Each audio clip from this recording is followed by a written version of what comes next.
Greetings, friends, and thank you for joining us for the second in our series of I'm Still Here videos, where we take a few minutes out of your day to provide you with some information that's based on the research that our team has done over the last 25 years into engagement materials. And our hope is that if you spend a few minutes with us, you'll learn something that you can take away and use with your residents or the people that you're caring for that are living with dementia, and it will make them more engaged to make everyone stay better.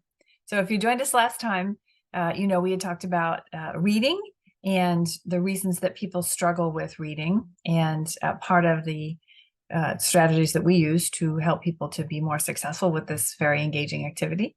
And one of the things that we always talk about is how people with dementia sometimes don't tell you that they're struggling, right? So you have to be aware of the signs. There's a lot of stigma that's associated with dementia, and so people don't want to say that it's difficult for them, but a lot of times the reading materials that people have used their whole life, the newspapers, the stories, things like that, become more challenging. And so you'll see people, they'll just pick something up and then they'll put it right back down again. And a lot of times we infer that that means that the person can't read anymore. But as we know with our research and the people that we've been working with for the last 25 years, if you figure out a way to adapt things, people can still be successful with them. So last time we talked about a way to figure out how big the font needs to be for a person to be able to see it, which is really important, especially for older folks that may sometimes have eye challenges, not due to their dementia, just due to complications from old age. So definitely want to make sure that people are reading their glasses, using their glasses when they start to pick up reading materials. And if you are interested in learning more about that tool, you can watch the other video that we did last time. So today we're going to talk about the second reason that people sometimes struggle with reading materials, and that is content. And what we know from research and from the work that we've done with people over the years is that the traditional things that people read, newspapers, magazines, things like that, often are relying on a person's ability to track or follow a story, which becomes challenging for people, especially as they're living with and experiencing mid-stage dementia. And so that becomes frustrating. It's the same reason why people struggle watching full-length feature movies or TV shows. Plots just become very difficult for people to manage. And so part of what we've learned, and when we create our reading materials, is to kind of eliminate that challenge and create materials that are not dependent on a plot. Things like, fun facts to learn, or things that are just interesting topical materials.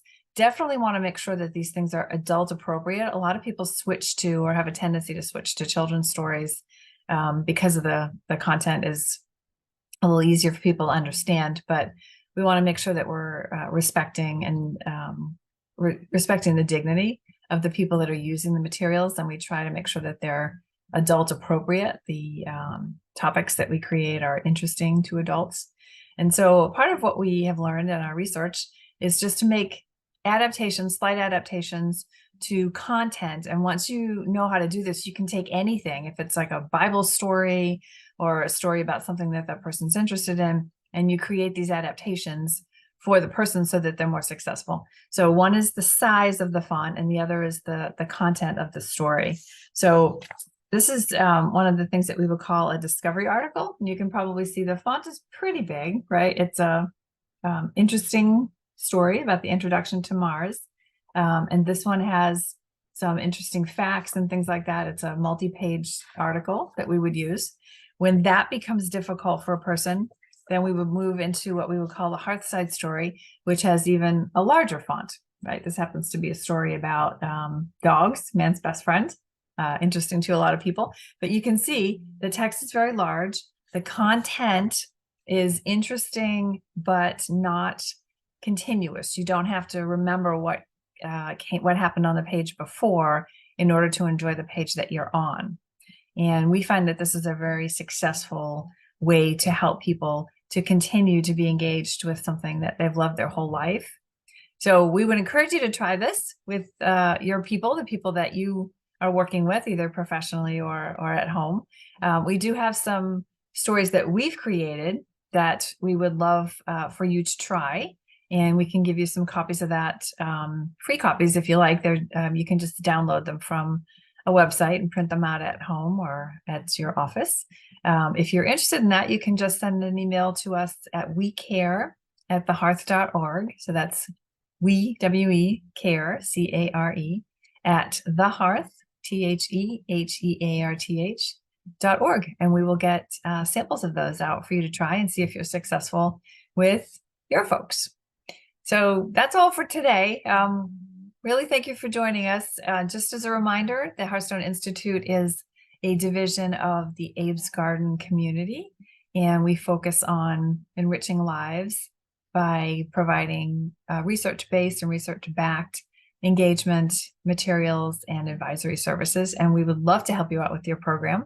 If you are interested in that, just give us a call and we'll have a discussion. So until the next time, we thank you for joining us and have a great day.